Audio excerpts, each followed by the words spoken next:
Real Madrid, le drôle de jeu de Toni Kroos avec son avenir. Alors qu'il a fait savoir qu'il pensait à la retraite en fin de saison, Toni Kroos a déjà pris une décision forte pour son avenir. Et elle devrait faire plaisir aux Madrilènes. À moins de 2 mois de la fin de son contrat avec le Real Madrid, les supporters attendent toujours la décision de leur milieu de terrain Toni Kroos quant à éventuelle prolongation de contrat. Sa performance d'hier, notamment ponctuée d'une magnifique passe décisive pour le premier but de Vinicius Junior, a une fois de plus montré que l'Allemand a encore sa place dans cette équipe madrilène. Mieux encore, le match contre le Bayern a souligné qu'il demeure un élément essentiel du système tactique de Carlo Ancelotti en termes de gestion du ballon. Autant dire qu'à Madrid, tout le monde espère qu'il restera, du staff aux supporters en passant par les journalistes et les dirigeants. Interrogé à ce sujet après sa masterclass en terre bavaroise, il a cependant botté en touche: Je n'ai pas décidé. Je veux gagner le plus possible cette saison et je ne pense pas à l'avenir. De quoi s'inquiéter? Pas forcément. Pas du tout même. Comme l'explique Rolvo, le discours que tient l'Allemand face au public est bien différent de celui qu'il tient en interne. Il joue ainsi à un petit jeu médiatique, puisque s'il laisse penser à un départ ou une retraite lors de ses apparitions médiatiques, il a déjà fait savoir à la direction qu'il va continuer une saison supplémentaire. Sa décision est prise. Ses coéquipiers l'ont également suivi dans ce petit jeu, puisque Rodrigo a par exemple confié espérer qu'il reste, on le pousse pour qu'il continue. Mais l'attaquant brésilien, comme le reste du vestiaire madrilène, est déjà au courant des intentions du taulier germanique, qui ne prendra pas sa retraite après l'Euro auquel il participera avec sa sélection. Du haut de ses 34 ans, il sera toujours là pour épauler Tchouaméni, Valverde et Camavinga la saison prochaine. Pour le plus grand bonheur du madridismo. Ligue des Champions, Jude Bellingham accumule les critiques. Titulaire hier soir face au Bayern Munich, Jude Bellingham n'a pas vraiment impressionné. L'Anglais essuie d'ailleurs quelques critiques ce mercredi matin. Hier, l'Allemagne attendait de pied ferme Jude Bellingham. C'était déjà le cas lors de la phase de poule de l'UEFA Champions League, lorsqu'il a croisé l'Union Berlin seulement quelques semaines après son départ du Borussia Dortmund. Même chose quand il a affronté le RB Leipzig en un huitième de finale. Mais il n'était pas présent lors de la rencontre en Allemagne. Il l'était en revanche hier à l'occasion de la demi-finale aller face au Bayern Munich à l'Allianz Arena. Titulaire au coup d'envoi, l'international anglais n'a pas fait un mauvais match mais il n'a pas brillé face au recordmeister, 2-2. Bellingham n'a pas brillé. Cela avait déjà été le cas lors du tour précédent face à Manchester City. Hier, le joueur de 20 ans, qui a disputé son 32e match de Ligue des Champions, n'a pas forcément eu un énorme impact sur son équipe. Il a d'ailleurs été remplacé à la 75e minute par Luka Modric. Une rencontre qui ne restera pas dans les mémoires de la part de Bellingham, qui a obtenu un 4 de la part de la rédaction FM. En Espagne, Marca a été un poil plus généreux et lui a attribué la note de 5 avant d'ajouter: Il a perdu un ballon dangereux dont Kane a failli profiter pour marquer depuis sa moitié de terrain.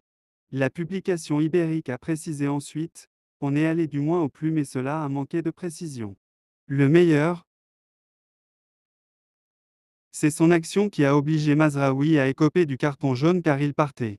Il est sorti à 15 minutes de la fin sans réaliser un grand match pour laisser la place à Modric. Rolvo est du même avis.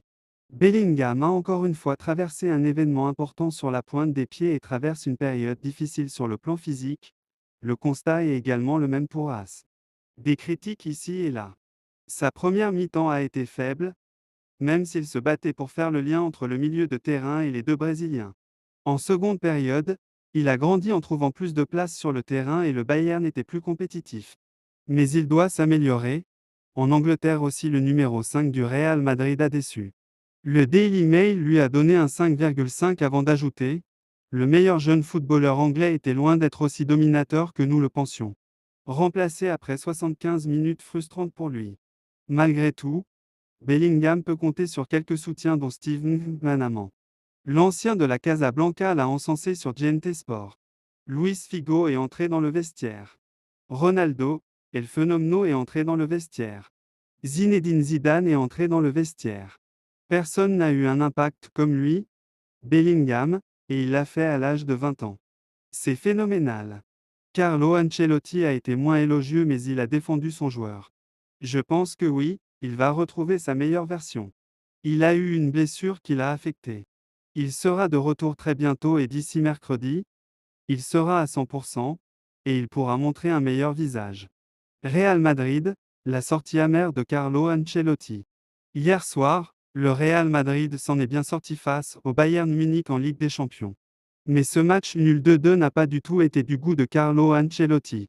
Ça ne va pas être facile. Il a le statut de grand classique européen. Mais en même temps, Madrid c'est Madrid. A avoué hier Zinedine Zidane à The Athletic au moment d'évoquer le choc à venir entre le Bayern Munich et le Real Madrid en Ligue des Champions. Le technicien français avait finalement vu juste puisque les Merengues ont connu certaines difficultés face aux Bavarois à l'Allianz Arena. Mais ils ont réussi à s'en sortir, grâce à un but de Vinicius Junior à la suite d'une incroyable passe du maestro Toni Kroos, 0-1. Ancelotti n'est pas satisfait. Puis, les Madrilènes ont encaissé un but de Leroy Sané avant que les Allemands doublent la mise sur pénalty grâce à Harry Kane. Finalement, les Espagnols ont reçu un coup de main de la part de Kim Min-jae, auteur d'une faute sur Rodrigo dans la surface. Vinicius Junior s'est chargé de prononcer la sentence et d'égaliser, 2-2. Un résultat qui fait les affaires de la Casablanca, qui aura l'avantage du terrain lors de la manche retour dans une semaine au stade Santiago Bernabéu.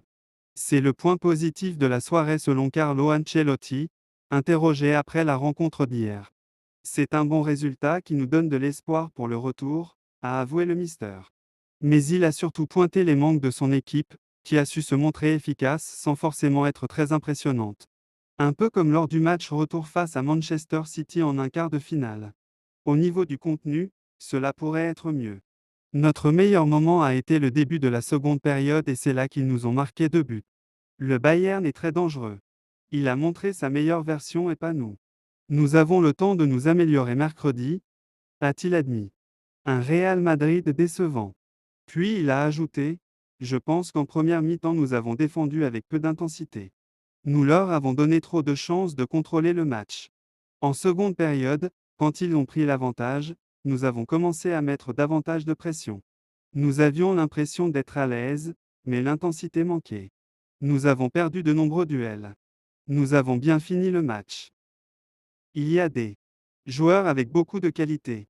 Ce qui est dommage, c'est que nous avons bien joué quand ils en ont marqué 2 contre nous. Nous avons donc le mérite de revenir dans le match. Enfin, il a évoqué le manque d'identité de son équipe. Nous n'avons pas une identité très claire. Nous ne voulions pas jouer dans un bloc bas et nous nous sommes placés ainsi. Nous étions doux, amers.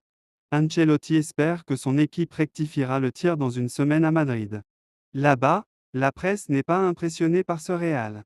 Sur le plateau d'El Chiringuito, Guti a déclaré, le résultat est la meilleure chose. Ancelotti n'a pas fait les bons changements. Le journaliste Edu Aguirre était, lui, déçu. Je n'ai pas aimé Madrid. Ça manquait de combat. Enfin, un journaliste spécialiste du Barça a rebaptisé Ancelotti en Ancelotti, car il estime que le Real Madrid joue comme l'Atlético de Diego Simeone. Il aura l'occasion de montrer que ce n'est pas le cas lors du match retour.